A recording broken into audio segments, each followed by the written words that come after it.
Iran, Israel और America के बीच चल रहे युद्ध में फिलहाल अस्थायी युद्ध विराम लागू है, लेकिन तनाव जिसका तस है। अमेरिका और ईरान के तेवर देखकर तो ऐसा लगता है कि युद्ध विराम भी महज एक छलावा है और कभी भी फिर से भारी युद्ध भड़क सकता है। ईरान और अमेरिका के बीच ईरान का परमाणु कार्यक्रम सबसे बड़ा विवाद है और इसकी वजह से अमेरिका और इजराइल ने मिलकर 28 फरवरी को ईरान पर हमला कर दिया था। पिछले जून में अमेरिकी राष्ट्रपति डोनाल्ड ट्रंप ने दावा किया था कि 12 दिन तक चले युद्ध के दौरान अमेरिका और इजराइल के हमलों में ईरान के परमाणु ठिकानों को उसने पूरी तरह से नष्ट कर दिया, जिससे यूरेनियम संवर्धन की उसकी क्षमता को बहुत बड़ा नुकसान पहुंचा। हालांकि अमेरिका के इस दावे पर ईरान ने कोई स्पष्टीकरण जारी नहीं किया, लेकिन रिपोर्ट्स हैं कि ईरान के पास जो 60% तक संवर्धित लगभग 400 किलोग्राम यूरेनियम है, उसके बारे में ईरान कुछ नहीं बताया। अंतर्राष्ट्रीय परमाणु ऊर्जा एजेंसी यानी कि IAEA के मुताबिक ईरान पहले ही 60% तक यूरेनियम संवर्धन कर चुका है, जो परमाणु हथियार बनाने के लिए काफी करीब माना जाता है। ताजा घटनाक्रम में ईरानी संसद के प्रवक्ता इब्राहिम रेजाई ने यह दावा किया है कि अगर ईरान पर फिर हमला हुआ तो देश यूरेनियम को 90% तक शुद्ध कर सकता है। उसके मुताबिक संसद में इस बात की समीक्षा की जाएगी। विशेषज्ञों के मुताबिक 90% स्तर संवर्धित यूरेनियम को परमाणु हथियारों के योग्य माना जाता है और इस अवस्था को वेपन ग्रेड भी कहते हैं, यानी कि ईरान सीधे सीधे अमेरिका को परमाणु बम की धमकी दे रहा है। रेजाई ने कहा, यह बयान सोशल मीडिया पर उन्होंने जब जारी किया तो उन्होंने लिखा कि अमेरिका के राष्ट्रपति डोनाल्ड ट्रंप के उस प्रतिक्रिया के बाद यह बात हम कह रहे हैं जिसमें उन्होंने ईरान को धमकी दी।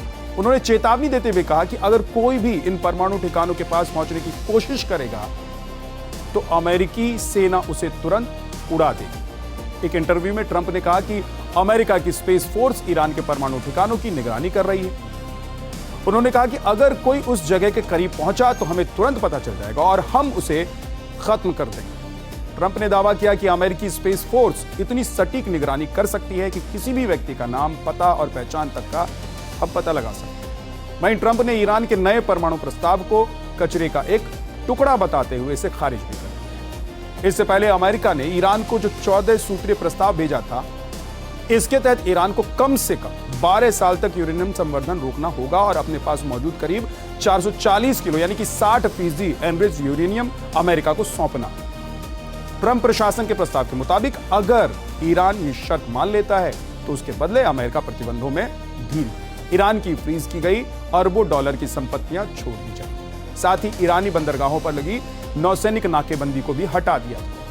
मीडिया रिपोर्ट्स में कहा जा रहा है कि ईरान किसी भी हद तक अपने परमाणु कार्यक्रम और हाईली एनरिच्ड यूरेनियम पर पूरी तरह समझौता करने को तैयार नहीं है। ईरानी अधिकारियों का कहना है कि उनका जवाब व्यवहारिक है और अब फैसला अमेरिका को करना है। अमेरिका और ईरान के बीच शांति वार्ता कई बड़े विवादित मुद्दों में उलझी हुई है, जिसमें सबसे प्रमुख ईरान का परमाणु कार्यक्रम है। हॉर्मुज स्ट्रेट, ईरानी जहाजों की अमेरिकी नाकेबंदी, परमाणु कार्यक्रम के प्रतिबंधों में राहत और बैलिस्टिक मिसाइल जैसे मुद्दों पर दोनों देशों के बीच मतभेद बने हुए। दोनों देशों ने 8 अप्रैल से जो लागू सीज फायर है खत्म होने की घोषणा नहीं की है अभी तक। देखना अब यह होगा कि परमाणु कार्यक्रम को लेकर ईरान और अमेरिका की अपनी अपनी जिद युद्ध विराम को स्थायी तौर पर लागू करती है या नहीं करती है।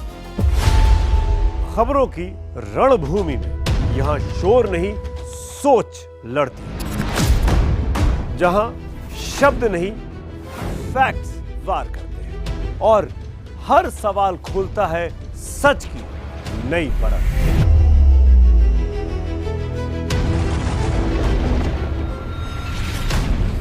चक्रव्यूह आपके अपने सुमित अवस्थी के साथ सोमवार से शुक्रवार शाम 6:57 पर टाइम्स नाउ नव भारत पर।